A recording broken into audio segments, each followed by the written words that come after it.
Mahawk students, today I'm going to read a story to you called Whoosh, Lenny Johnson's super soaking stream of inventions.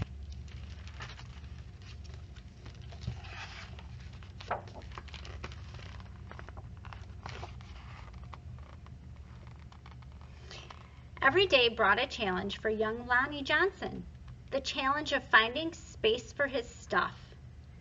6 Johnson kids were squeezed into their parents' small house in Mobile, Alabama.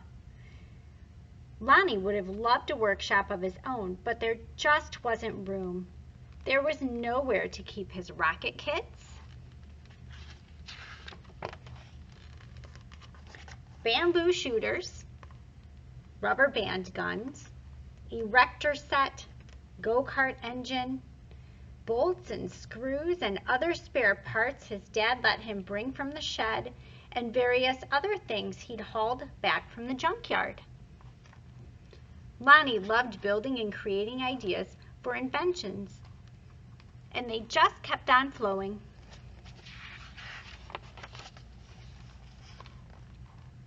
He learned how to make rockets from scratch. Kids at school gathered to watch Lonnie launch them, and he learned how to make rocket fuel. When it caught fire in the kitchen, Lonnie's mom didn't make him stop. She just sent him to work outside. Lonnie wanted to spend his life designing things, building things, and getting them to work. He wanted to be an engineer. However, Lonnie took an exam that said he would not make a very good one. His dream had been challenged. Lonnie was discouraged, but he knew that whoever had graded his test hadn't met Linux.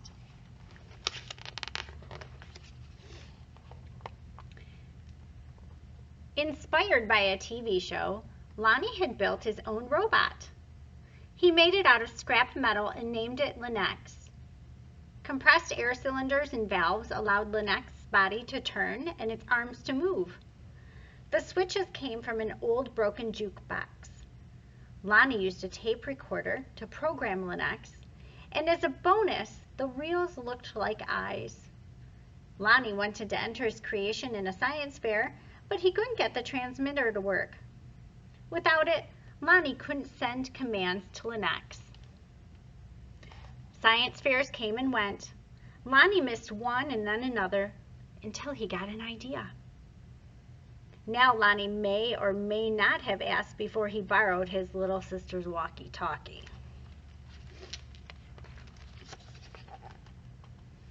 But it fixed the transmission issue. His school's team took freshly finished Linux to a 1968 science fair at the University of Alabama, where only 5 years earlier, African American students hadn't even been allowed. Having to compete in a place that still wasn't very welcoming? Now that was a challenge with a capital C. Against other schools from all over the state, Lonnie's team won first place.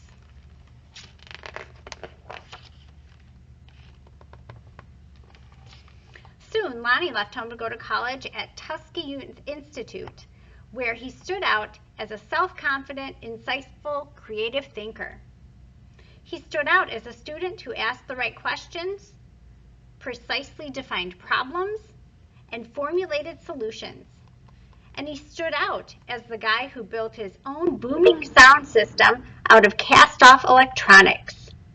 It even had lights that flashed in sync with the beat. Lonnie sometimes studied right in the middle of his own parties. The extra studying paid off. He became an engineer after graduation.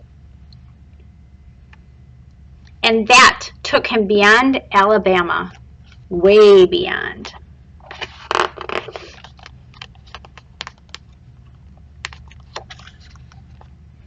When NASA was sending an orbiter and probe called Galileo to Jupiter, the space agency needed to ensure a constant supply of power to the orbiter's computer memory.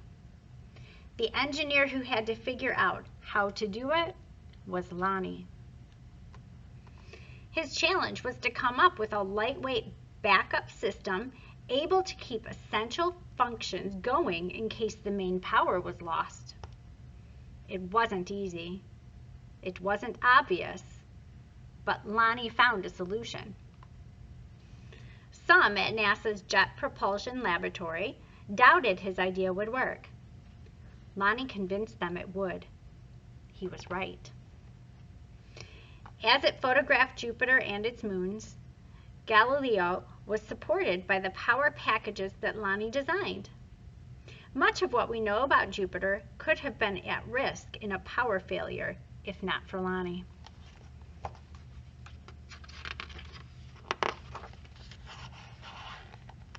Ideas for other problems to solve just kept on flowing.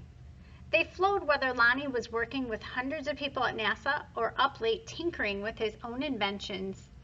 Finally, his own workshop. Lonnie knew the world's millions of refrigerators and air conditioners needed a new cooling system, one that didn't use R12, a chemical that was bad for the environment.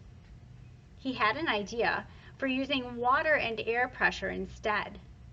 To test his idea, he made a pump and nozzle, connected them to the bathroom faucet, turned on the faucet, turned on the pump, and then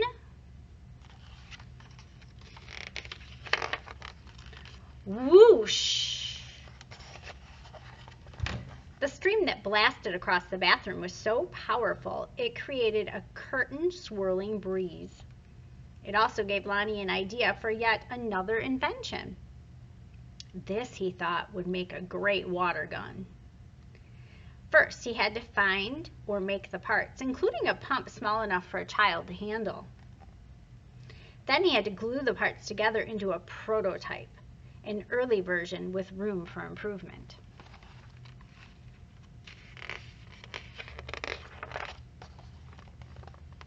Finally, Lonnie tested his strange-looking squirt gun at a picnic.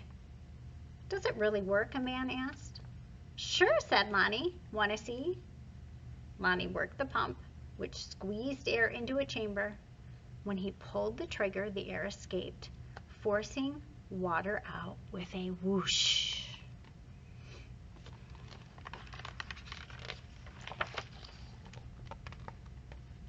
For a water battle to be a fair fight, there couldn't be just one of Lonnie's water guns. He needed to make more. So he went to toy company after toy company after toy company. The word no flowed again and again, but finally one company said yes. It planned to make his water gun. Lonnie also had other projects: a water-propelled toy airplane, 2 kinds of engines, and his cooling system. He found investors to provide the money for turning his ideas into products people could buy. He made a leap of faith, quit his day job, and devoted himself to full-time inventing.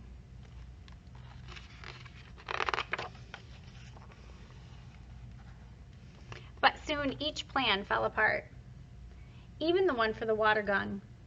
These things sometimes happen, but when they happen one after another to the same person, well, that's some pretty bad luck. Lonnie didn't have a job. He didn't have the money he'd been counting on. He and his family had to move out of their home and into an apartment. He was angry and scared. But Lonnie had dealt with challenges his whole life. He knew a lot about solving problems, and he still believed in his inventions, especially the water gun. Lonnie went looking for another toy company.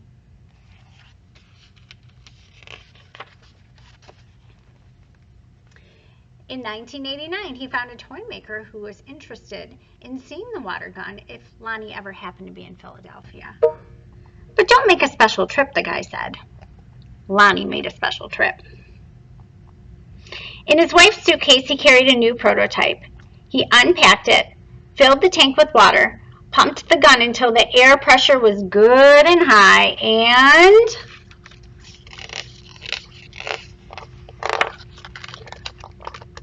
whoosh.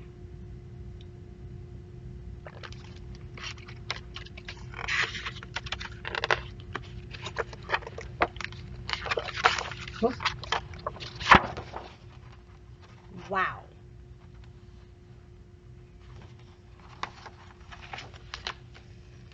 Kids everywhere agreed that wow, Lonnie's water gun, called the Super Soaker, became a smash hit. In no time, there were Super Soakers in backyards and on beaches, in parks and on playgrounds. Each sale of a Super Soaker put a little money in Lonnie's pocket.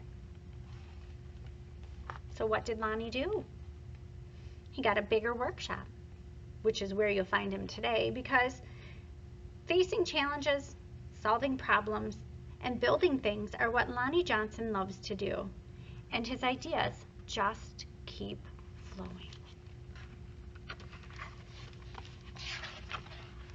Boys and girls, I hope you enjoyed the story Whoosh. Have a wonderful day.